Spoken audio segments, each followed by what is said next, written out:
Let me ask you a question. Who's a Transformer you don't want to play cards with? That's right, Rhinox. But anyway, Cheetor's had a bit of a resurgence recently, hasn't he? He's got 2 releases in the current War for Cybertron toy line, a new Cyberverse Deluxe toy, he's been confirmed to appear in the next Transformers movie, Rise of the Beasts, and this all-new love for the Beasties has led to what I'm sure was a greatly anticipated 2021 re-release of some of the highest profile Beast Wars characters. You know, that might have been the longest sentence I've ever said on this channel. But anywhoomst, now that Beast Wars is old enough to be considered retro, let's blast into the past, much like the characters on the show did, with Beast Wars Cheetor. But there's more to Cheetor than meets the eye. So this is the reissue. Now that I've addressed that, you can stop crying. Apparently there are some differences between this toy and the original, which I'm sure a lot of people will be level-headed about. But this robot mode is, as I think we can all agree, an explosion. That tends to be a common thing with the Beast Wars characters now that I notice it. But that is far from a bad thing. It gives this thing a lot of character the minute you look at it. He's called Cheetor. It's in the name. Something that immediately stuck out to me, apart from everything else, is the actually rather respectable posability. It's not on par with, say, the Kingdom toy, but for a pre-2000s Transformers toy, he can actually jump and jive. He's actually not too far off from the articulation of a Titan's Return toy. The sculpt work also brings the bodacious with the brilliant, sufficiently serviceable, radical robot characteristics, with the awesome athletic calves and the spiky shins, not to mention the crotch flap complete with a sculpted Quintesson face. But going to Cheetor's actual face, well, one of them, it looks like an absolute stunner. Love the Viking helmet horns and the expressive, noticeable orange optics. What's new, pussycat? Whoa, whoa, whoa! But he can go from handsome hunk to creepy kitty in seconds as you flip down his head and reveal this mysterious mutant mask. This was a feature a lot of the early Beast Wars toys had, and while I'm aware some are really not into this kind of thing, I absolutely am. It's so audacious and strange, giving the star players a creepy, creature-esque, bug-like face. But you can't say it's not memorable, and it drips with that ridiculous 90s batitude. This ain't your dad's Transformers. The legs look superb, and while I'm not trying to make it a competition, I think it's one of those things that look better on this toy rather than the Kingdom figure. Even the strange looking feet don't bother me. I get that it was probably a nightmare trying to figure out how to make functional robot-y humanoid feet out of a cheetah leg, but at least they balance good. I'm not even put off by the blatant cheetah leg backpack kibble. They don't hinder his articulation, and at least the character designers tried to integrate this feature onto his character model in the show. There is, however, one thing I'm not crazy about on this toy. Can you guess what it is? I mean, you've got to be kidding me.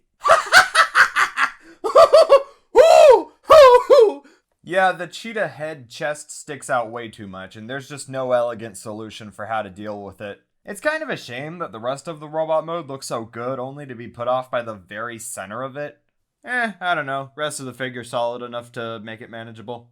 So packaged with this plastic prince are 2 weapons, one of which I think you're supposed to put water in and then shoot it out by squeezing the back, but I'm more interested in the fact that since this gun is stored in the cheetah gut in alt mode, they actually made sure to sculpt in cheetah guts there? I really think we take for granted how weird this is. What were the designers thinking? I mean, it's stupid, but stupid good? And the other weapon is made out of his tail. It's not the cleanest looking, but I like it all the same. At least it's a blaster with a bit of character to it. You know what? That's actually a great way to summarize this robot form. A little rough around the edges, but endearingly so. It looks a bit insane, but still very satisfying. So, Cheetor! Maximize! That's what they yelled in Beast Wars, right? I don't know, I don't watch the show. The transformation's actually pretty great. It's simple, but there's enough to make you feel like you're really doing something. It's pretty addictive, and it's one I always have a good time flipping back and forth. I'm particularly fond of the cheetah head's 180-degree swivel, and just with a few steps, Cheetor looks like he's ready to kill Tarzan's parents. So this cheetah mode is,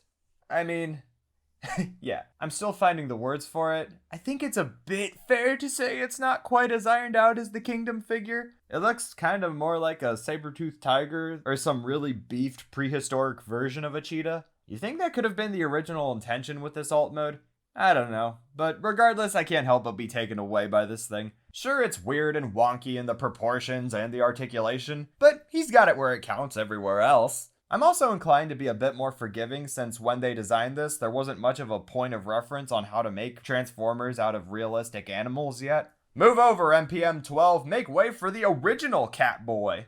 I mean, he ain't slick with his unbelievably wide shoulders, chest so out of proportion you'd think it was drawn by Rob Liefeld, visible mutant head through his gaping neck hole, and monumental cheat feet. However, getting to the positives, the paint continues to impress with the spots and the shiny eyes. Plus, the sculpting really brings it with the fur texturing throughout. I'm not even bothered by the visible robot junk on his back. I've come to accept that when doing something as implausible as making a robot into a realistically textured animal, there's just going to be some robo overspill. It's inevitable, but at least it's keeping to itself and not being a problem.